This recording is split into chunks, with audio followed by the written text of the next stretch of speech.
come January, what we are actually doing is we're holding a contest that gives you an opportunity where we're taking like the top 3 people who have completed their apps.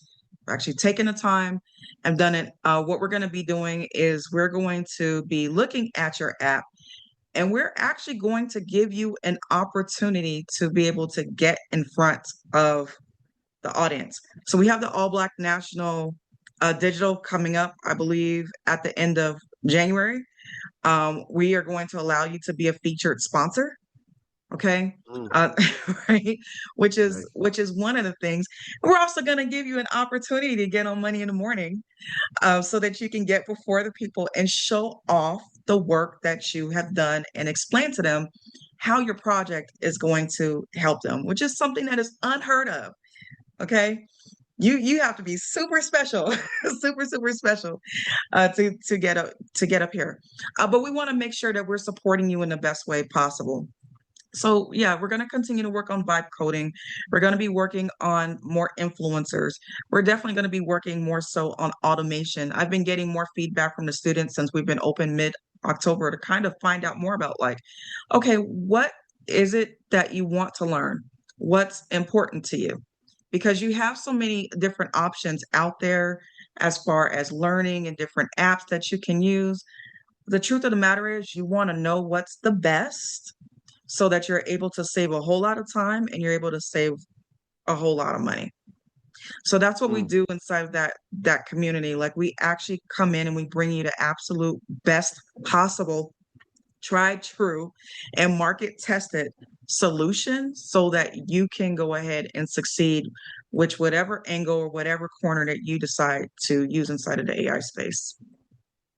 Well, I like that a lot because I kind of feel like, learning together with other people and sharing information is really important. I saw something, there was a professor who was talking about uh, to be, teaching college students, and she said that there was this, she was telling a story about a Russian professor who, taught at one of the elite schools, Yale or Harvard or something. He said, I don't understand why the Asian students in my class end up just doing so much better than the black students, right? He asked that question you're not supposed to ask. You're not supposed to say stuff like that, but he didn't know. He didn't know to be politically correct. You're supposed to just ignore when black students are struggling, right? And he said, I don't understand that. And so he went and talked to his white colleagues, and mostly white, and he said, what's going on? Why are the black students struggling more than the Asian students?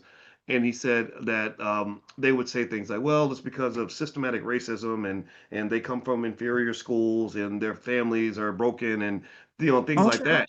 And no, well, which plays a part. But he said, "No, that doesn't make sense to me." Again, he looked at this as an outsider. He wasn't looking at this with a Republican or Democratic sort of bias.